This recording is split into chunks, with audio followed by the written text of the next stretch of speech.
Chapter दोस्त हमारा halo alkane. तो हेलो एल्केन में आज हम लोग केमिकल प्रॉपर्टीज पढ़ेंगे हेलो एल्केन का। जब अल्काइल हैलाइड प्रतिक्रिया कर रहा है जलीय पोटेशियम हाइड्रोक्साइड के साथ तब मेन प्रोडक्ट रूप में अल्कोहल बना रहा है।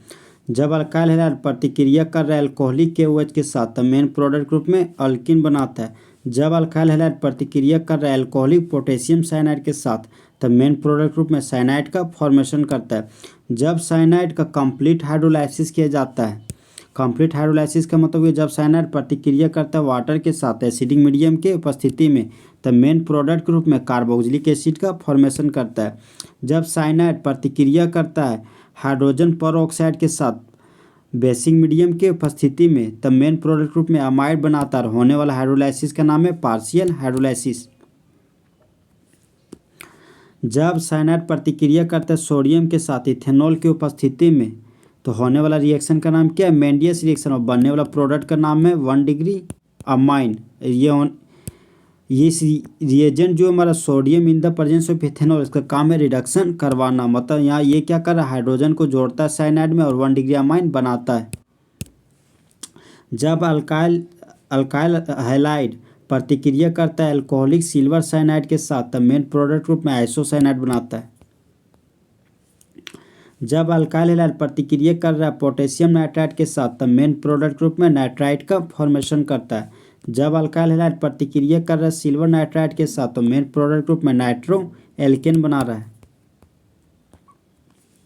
जब अल्काइल हैलाइड प्रतिक्रिया करता है ड्राई सिल्वर ऑक्साइड के साथ तब मेन प्रोडक्ट रूप में ईथर बनाता है। जब अल्काइल हैलाइड प्रतिक्रिया करता है मोइस्ट सिल्वर ऑक्साइड के साथ तब मेन प्रोडक्ट रूप में अल्कोहल बनाता है। जब अल्काइल हैलाइड प्रतिक्रिया कर रहा है sodium in the presence of dry ether की उपस्थिति में तो मेन प्रोडक्ट रूप में सिमेट्रिकल एल्केन बनाता है।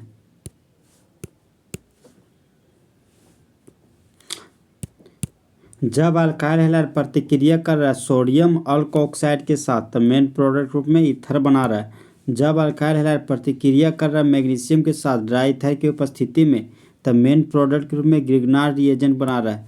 ग्रिग्नार्ड रिएजेंट का रिप्रेजेंटेशन है RmGx। पढ़ते हैं अल्काइल मैग्नीशियम हैलाइड। जब अल्काइल हैलाइड प्रतिक्रिया कर रहा है अमोनिया के साथ हीट की उपस्थिति में तो मेन प्रोडक्ट के रूप में 1 डिग्री 2 डिग्री 3 डिग्री अमाइन बनता है और साथ ही साथ क्वाटरनरी अमोनियम सॉल्ट का फॉर्मेशन होता है। और होने वाला रिएक्शन का नाम है हॉफमैन अमोनोलाइसिस रिएक्शन। जब अल्काइल हैलाइड का रिडक्शन किया जाता है लिथियम एल्युमिनियम हाइड्राइड के उपस्थिति में, अगर ये नहीं होगा तो hydrogen in the presence of nickel की उपस्थिति में, अगर ये नहीं होगा तो red phosphorus in the presence of hydrogen iodide के उपस्थिति में तब मेन प्रोडक्ट रूप में एल्केन बनता है।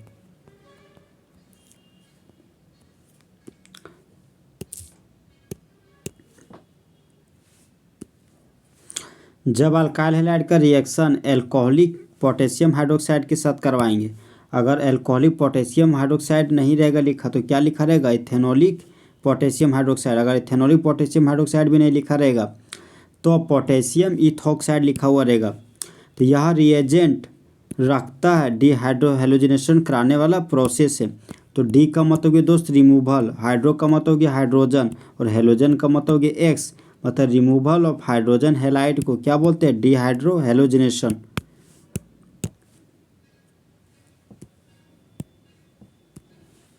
अल्काइल हैलाइड से बीटा हाइड्रोजन और अल्फा हैलोजन को हटा रहे हैं एल्कोहलिक पोटेशियम हाइड्रोक्साइड की उपस्थिति में तब मेन प्रोडक्ट रूप में अल्किन बन रहा है। तो होने वाले प्रोसेस का नाम है डिहाइड्रो हेलोजिनेशन। एसन का मतलब है दोस्त रिएक्शन, तो वो खास रिएक्शन जहाँ पर डी का मतलब है रिमूवल और हाइड्रो का मतलब है हाइड्रोजन, हेलोजन का मतलब है एक्स, तो वो खास रिएक्शन जहाँ पर बाय प्रोडक्ट के रूप में हाइड्रोजन हैलाइड निकलता हो उसको बोलते हैं डिहाइड्रो हेलोजिनेशन। तो रिएजेंट हमारे दोस्त अल्कोहलिक KOH। अल्कोहलिक KOH का काम है डिहाइड्रो हेलोजिनेशन करवाना। तो हेलोजन से जुड़ा हुआ कार्बन अल्फा कार्बन, अल्फा के बगल वाला कार्बन क्या बोलते हैं? Beta carbon. तो कुछ लेना है तो अल्फा से क्या लिए? हेलोजन, और बीटा से हाइड्रोजन, और कुछ देना है तो अल्फा और बीटा के बीच क्या दे दिए? Double bond. हाइड्रोजन मेटल है, मुंडी पर पॉजिटिव चार्ज डेवलप हुआ। क्लोरीन नॉन मेटल तो मुंडी पर नेगेटिव चार्ज डेवलप हुआ। पोटेशियम मेटल तो मुंडी पर पॉजिटिव चार्ज डेवलप हुआ। और OH नॉन मेटल है तो मुंडी पर नेगेटिव चार्ज डेवलप हुआ। तो जिस तरह बेबी को बेस पसंद है उस तरह एसिड को क्या पसंद है, बेस। तो बाय प्रोडक्ट रूप में वाटर मॉलिक्यूल निकल गया। अब K प्लस Cl- के साथ रिएक्ट करके KCl बना लिया। तो बाय प्रोडक्ट ग्रुप में यहाँ वाटर मॉलिक्यूल बन गया और पोटेशियम क्लोराइड और अल्फा बीटा के बीच यहाँ पर डबल बॉन्ड दे दिए। तो 2 कार्बन के लिए रूट वर्ड हो गया ईथ। कार्बन कार्बन के बीच डबल बॉन्ड है तो नाम हो गया इन, पूरा नाम हो गया इथिन।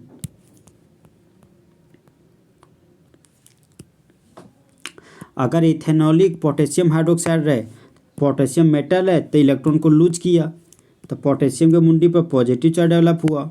और ऑक्सीजन नॉन मेटल है, इलेक्ट्रॉन गेन किया, इसका मुंडी पर नेगेटिव चार्ज डेवलप हुआ। हेलोजन से जुड़ा हुआ कार्बन अल्फा कार्बन और अल्फा के बगल वाला कार्बन बीटा कार्बन। तो कुछ लेना है तो अल्फा से ब्रोमीन लिए और बीटा से हाइड्रोजन लिए, और कुछ देना है तो अल्फा बीटा के बीच डबल बॉन्ड दे दिए। हाइड्रोजन मेटल इलेक्ट्रॉन को लूज किया तो मुंडी पर पॉजिटिव चार्ज डेवलप हुआ। Bromine non metal electron gain किया जिसका मुंडी पर नेगेटिव चार्ज डेवलप हुआ। तो जिस तरह बेबी को बेस पसंद है उसी तरह मेटल को क्या पसंद है, नॉन मेटल। तो बाय प्रोडक्ट ग्रुप में पोटेशियम ब्रोमाइड निकल गया। और जिस तरह बेबी को बेस पसंद है उसी तरह एसिड को क्या पसंद है, बेस। तो एसिड और बेस के रिएक्शन से क्या मिल गया यहाँ पर हम लोग को, वाटर। और अल्फा और बीटा के बीच डबल बॉन्ड देती है, यहाँ पर डबल बॉन्ड बन गया। ये हमारा स्ट्रेट चेन है तो नॉर्मल प्रीफिक्स यूज किए। 3 कार्बन के लिए रूट वर्ड हो गया प्रोप। कार्बन और ब्रोमीन के बीच बॉन्ड खाली है तो आई लगा दिए। Br को कॉमन में ब्रोमाइड बोलते तो पूरा नाम हो गया नॉर्मल प्रोपाइल ब्रोमाइड। 3 कार्बन के लिए रूट वर्ड हो गया प्रोप। 1 पर क्या है, डबल बॉन्ड, नाम हो गया प्रोप 1 इन। अल्काइल हैलाइड का रिएक्शन सोडियम इथोक्साइड के साथ करवाने जा रहा है स्ट्रॉन्ग बेस की उपस्थिति में। तो हेलोजन से जुड़ा हुआ कार्बन अल्फा कार्बन और अल्फा कार्बन के बगल वाला कार्बन हो गया बीटा कार्बन। अल्फा के बगल वाला कार्बन क्या हो गया, बीटा कार्बन। देखिए दोस्त, बीटा कार्बन के पास रहने वाला हाइड्रोजन क्या बोलते हैं, बीटा हाइड्रोजन। तो यहाँ बीटा कार्बन के पास रहने वाला हाइड्रोजन को यहाँ बोलते हैं बीटा हाइड्रोजन। तो यहाँ भी 3 ठो बीटा हाइड्रोजन, यहाँ भी 3 ठो बीटा हाइड्रोजन। तो बीटा हाइड्रोजन सेम है तो एक ही तो बीटा हाइड्रोजन पर हम लोग फोकस किए। तो ठीक है दोस्त, कुछ लेना है तो अल्फा से हेलोजन लिए और बीटा से हाइड्रोजन लिए, और कुछ देना है तो अल्फा और बीटा के बीच डबल बॉन्ड दे दिए। तो अल्फा से हेलोजन और बीटा से हाइड्रोजन लिए। ये मेटल है पॉजिटिव चार्ज, ये क्लोरीन नॉन मेटल है, हाइड्रोजन मेटल है। तो Na प्लस Cl- को लेके भाग गया तब बाय प्रोडक्ट ग्रुप में NaCl निकल गया। फिर C2H5 ओ मुंडी पर नेगेटिव चार्ज है तो बीटा वाला हाइड्रोजन के साथ जुड़कर इथेनॉल बना लेता है। तो अल्फा बीटा के बीच यहाँ पर डबल बॉन्ड दे दिए। बाय प्रोडक्ट ग्रुप में इथेनॉल और सोडियम क्लोराइड का फॉर्मेशन हो गया। 3 कार्बन के लिए रूट वर्ड हो गया प्रोप और 1 पर क्या है, डबल बॉन्ड, तो नाम हो गया प्रोप 1 इन।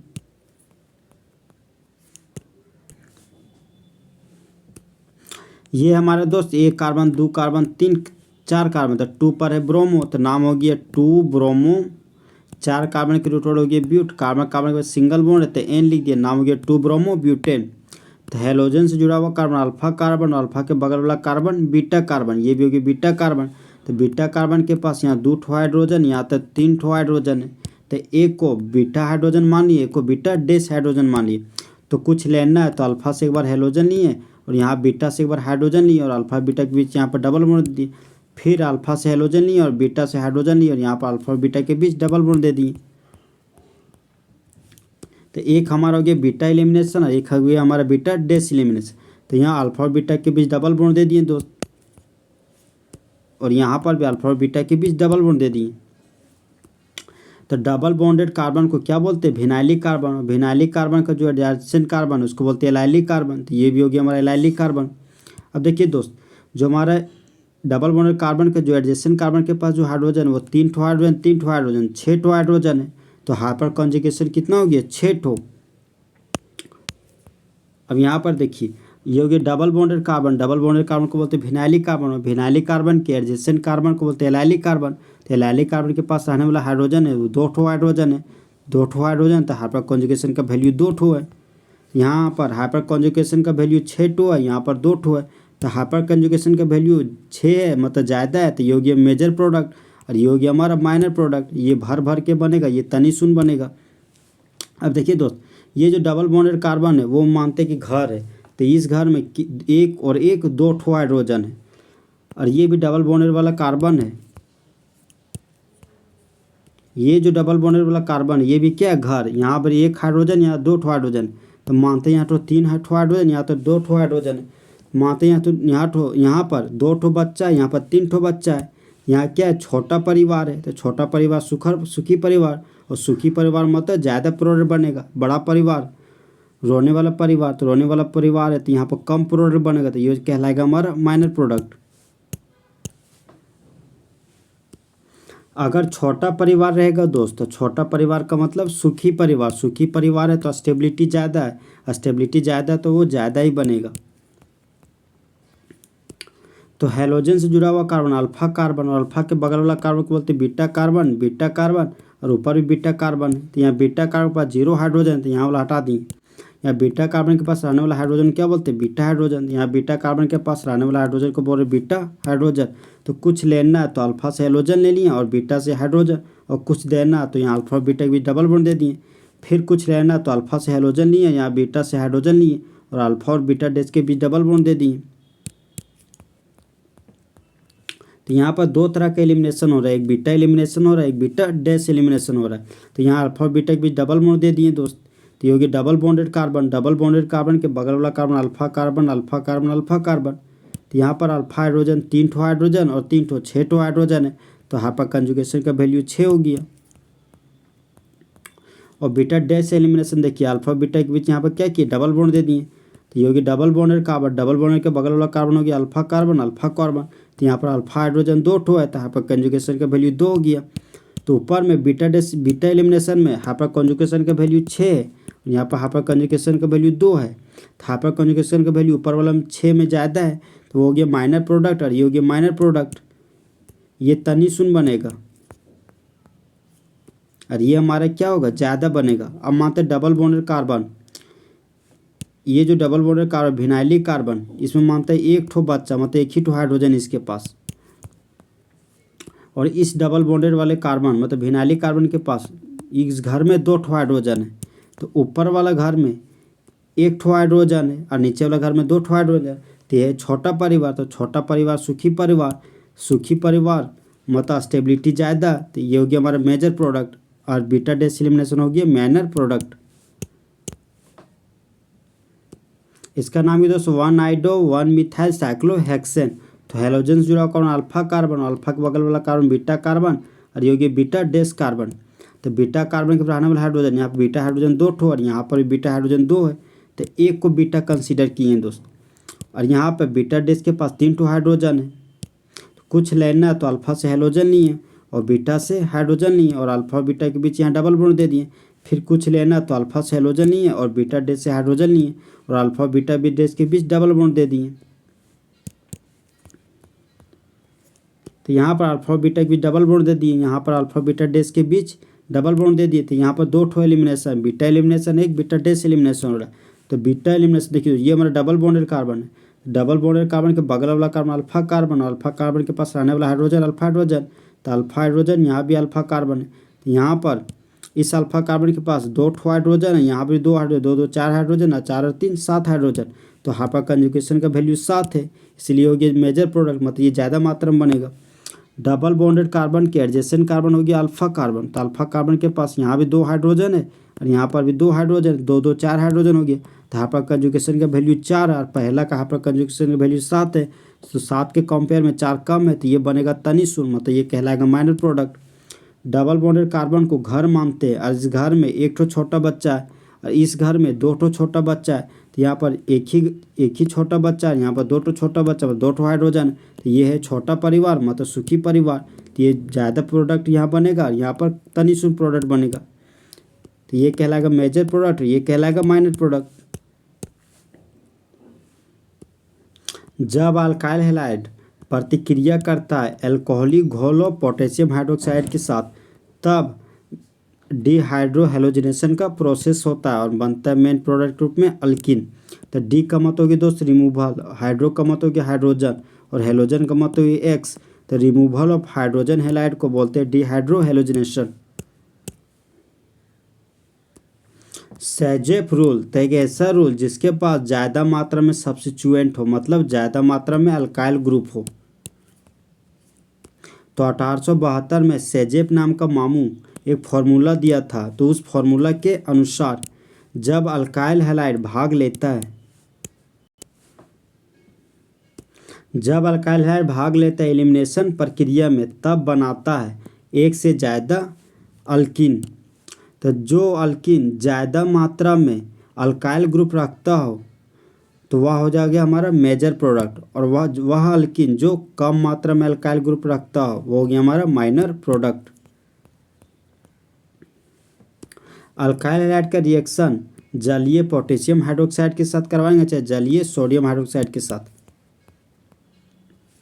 तो जब अल्काइल हैलाइड प्रतिक्रिया करता है एक्वस पोटेशियम हाइड्रोक्साइड के साथ हीट की उपस्थिति में, तब मेन प्रोडक्ट में अल्काइल अल्कोहल बनाता है और बाय प्रोडक्ट में पोटेशियम हैलाइड का फॉर्मेशन करता है। पोटेशियम मेटल है, इलेक्ट्रॉन को लूज किया, मुंडी पर पॉजिटिव चार्ज डेवलप किया। Oxygen non metal, electron gain किया, उसके मुंडी पर नेगेटिव चार्ज डेवलप हुआ। हेलोजन का इलेक्ट्रोनेगेटिव वैल्यू ज़्यादा है कार्बन की तुलना में, हेलोजन कार्बन के इलेक्ट्रॉन को छीन लिया। हेलोजन के मुंडी पर नेगेटिव चार्ज डेवलप हुआ और कार्बन के मुंडी पर पॉजिटिव चार्ज डेवलप हुआ। तो जिस तरह बेबी को बेस पसंद है उस तरह मेटल को क्या पसंद है, नॉन मेटल। तो बाय प्रोडक्ट रूप में पोटेशियम हैलाइड बन गया। अब ये पॉजिटिव इस नेगेटिव के साथ जुड़कर एल्कोहल का फॉर्मेशन कर देता है। तो बाय प्रोडक्ट में पोटेशियम हैलाइड बन गया और मेन प्रोडक्ट रूप में अल्काइल एल्कोहल बन गया। तो आर के लिए अल्क लिख दिए, यहाँ पर बॉन्ड खाली तो आई लिख दिए, और हाइड्रोक्सी फंक्शनल ग्रुप के लिए एल्कोहल लिख दिए। पूरा नाम हो गया अल्काइल एल्कोहल। जब इथाइल आयोडाइड प्रतिक्रिया करता है जलीय सोडियम हाइड्रोक्साइड के साथ हीट की उपस्थिति में, तब बाय प्रोडक्ट ग्रुप में सोडियम आयोडाइड बनाता है और मेन प्रोडक्ट ग्रुप में इथाइल एल्कोहल। तो मेटल है, इलेक्ट्रॉन को लूज किया, मुंडी पर पॉजिटिव चार्ज डेवलप हुआ। ऑक्सीजन नॉन मेटल है, इलेक्ट्रॉन को गेन किया तो इसका मुंडी पर नेगेटिव चार्ज डेवलप हुआ। आयोडीन का इलेक्ट्रोनेगेटिव वैल्यू 2.6 होता है, कार्बन का इलेक्ट्रोनेगेटिव वैल्यू 2.5 है। तो आयोडीन कार्बन के इलेक्ट्रॉन को छीन लिया, तो आयोडीन के मुंडी पर नेगेटिव चार्ज डेवलप हुआ, कार्बन के मुंडी पर पॉजिटिव चार्ज डेवलप हुआ। तो जिस तरह बेबी को बेस पसंद है उसी तरह मेटल को क्या पसंद है, नॉन मेटल। तो बाय प्रोडक्ट ग्रुप में सोडियम आयोडाइड बन गया। अब ये इथाइल कार्बोकेटायन ये पॉजिटिव चार्ज इस नेगेटिव के साथ जुड़कर बॉन्ड बना लिया और यहाँ पर हाइड्रोक्सी ग्रुप जुड़ गया। तो 2 कार्बन के लिए रूट वर्ड हो गया ईथ, यहाँ बॉन्ड खाली तो आई लिख दिए। हाइड्रोक्सी फंक्शनल ग्रुप के लिए एल्कोहल लिख दिए, पूरा नाम हो गया इथाइल एल्कोहल। 2 कार्बन के लिए रूट वर्ड हो गया ईथ, और यहाँ पर बॉन्ड खाली तो आई लिख दिए। आई का कॉमन नेम आयोडाइड है तो पूरा नाम लिख दिए इथाइल आयोडाइड। जब नॉर्मल प्रोपाइल ब्रोमाइड प्रतिक्रिया कर रहा है एक्वस पोटेशियम हाइड्रोक्साइड के साथ हीट की उपस्थिति में, तब मेन प्रोडक्ट ग्रुप में नॉर्मल प्रोपाइल एल्कोहल बनाता है, बाय प्रोडक्ट ग्रुप में पोटेशियम ब्रोमाइड का फॉर्मेशन करता है। तो पोटेशियम मेटल है, इलेक्ट्रॉन को लूज किया तब पोटेशियम के मुंडी पर पॉजिटिव चार्ज डेवलप हुआ। ऑक्सीजन नॉन मेटल है, इलेक्ट्रॉन को गेन किया तो ऑक्सीजन के मुंडी पर नेगेटिव चार्ज डेवलप हुआ। ब्रोमीन का इलेक्ट्रोनेगेटिव वैल्यू 2.6 है और कार्बन का इलेक्ट्रोनेगेटिव वैल्यू 2.5 है। तो ब्रोमीन का इलेक्ट्रोनेगेटिव वैल्यू ज़्यादा है कार्बन की तुलना में, तो ब्रोमीन कार्बन के इलेक्ट्रॉन को छीन लिया, तो ब्रोमीन के मुंडी पर नेगेटिव चार्ज डेवलप हुआ और कार्बन के मुंडी पर पॉजिटिव चार्ज डेवलप हुआ। तो जिस तरह बेबी को बेस पसंद है उसी तरह मेटल को क्या पसंद है, नॉन मेटल। और बाय प्रोडक्ट ग्रुप में यहाँ पोटेशियम ब्रोमाइड बन गया। अब ये पॉजिटिव इस नेगेटिव के साथ जुड़कर यहाँ पर बॉन्ड का फॉर्मेशन किया, हाइड्रोक्सी ग्रुप जुड़ गया। अब देखिए तो ये हमारा स्ट्रेट चेन है, तो स्ट्रेट चेन के लिए नॉर्मल प्रीफिक्स यूज करते हैं, नॉर्मल विथ हाइपन। 3 कार्बन के लिए रूट वर्ड हो गया प्रोप, यहाँ बॉन्ड खाली है तो आई लगा दिए। हाइड्रोक्सी फंक्शनल ग्रुप के लिए एल्कोहल लिख दिए, पूरा नाम हो गया नॉर्मल प्रोपाइल एल्कोहल। और बाय प्रोडक्ट ग्रुप में पोटेशियम ब्रोमाइड निकल गया। ये हमारा स्ट्रेट चेन है विदाउट ब्रांच है, तो इसके लिए प्रीफिक्स लिख दिए नॉर्मल विथ हाइपन। 3 कार्बन के लिए रूट वर्ड हो गया प्रोप, यहाँ पर बॉन्ड खाली है तो आई लगा दिए। अब बी आर के लिए कॉमन नेम में ब्रोमाइड हो गया, पूरा नाम हो गया नॉर्मल प्रोपाइल ब्रोमाइड। जब अल्काइल हैलाइड का प्रतिक्रिया एक्वस पोटेशियम हाइड्रोक्साइड के साथ करवाते हैं चाहे एक्वस सोडियम हाइड्रोक्साइड के साथ, तब सबस्टिट्यूशन होता है और सबस्टिट्यूशन होने की वजह से अल्कोहल बनता है। सबस्टिट्यूशन रिएक्शन को रिप्लेसमेंट रिएक्शन भी बोलते हैं दोस्त। एक आइटम के द्वारा दूसरे आइटम को हटाना उसको बोलते हैं सबस्टिट्यूशन रिएक्शन। व्याख्या करने बोलता है कि क्यों अल्काइल हैलाइड जब प्रतिक्रिया करता है एक्वस पोटेशियम हाइड्रोक्साइड के साथ तो देता है एल्कोहल, लेकिन वह जब रिएक्शन करता है एल्कोहलिक पोटेशियम हाइड्रोक्साइड के साथ तो देता है अल्किन। एक है दोस्त हमारा एक्वस पोटेशियम हाइड्रोक्साइड, एक है हमारा एल्कोहलिक KOH। तो एक्वस पोटेशियम हाइड्रोक्साइड में हाइड्रोक्साइड हमारा क्या है, टेकिंग स्पीसीज, और एल्कोहलिक पोटेशियम हाइड्रोक्साइड में अल्कोक्साइड हमारे क्या है, taking species. Aqueous potassium hydroxide एक तरह का कमजोर बेस है और alcoholic potassium hydroxide strong base है। तो एक्वस पोटेशियम हाइड्रोक्साइड की जगह सब्स्टिट्यूशन रिएक्शन होता है, और जो हमारा एल्कोहलिक पोटेशियम हाइड्रोक्साइड है उसके पास एलिमिनेशन रिएक्शन होता है। तो एक्वस पोटेशियम हाइड्रोक्साइड के पास सब्स्टिट्यूशन रिएक्शन होने की वजह से यहाँ पर अल्कोहल बनता है, और एल्कोहलिक पोटेशियम हाइड्रोक्साइड में एलिमिनेशन रिएक्शन होने की वजह से यहाँ पर अल्किन बनता है। तो जिस तरह मेरे क्लास के दो कंपोनेंट है बॉयज एंड गर्ल, उसी तरह एलिमिनेशन रिएक्शन के दो कंपोनेंट है डिहाइड्रोहेलोजिनेशन और डिहाइड्रेशन। तो एसन का मतलब हो गया रिएक्शन और डी का मतलब हो गया रिमूवल। तो रिमूवल ऑफ हाइड्रोजन हैलाइड को डिहाइड्रोहेलोजिनेशन बोलते हैं। और डी का मतलब हो गया रिमूवल और हाइड्रस का मतलब हो गया वाटर मॉलिक्यूल। तो वाटर मॉलिक्यूल का हटना डिहाइड्रेशन कहलाता है। डिहाइड्रेशन होने की वजह से यहाँ पर अल्किन बनता है, और डिहाइड्रोहेलोजिनेशन होने की वजह से यहाँ पर भी अल्किन बनता है।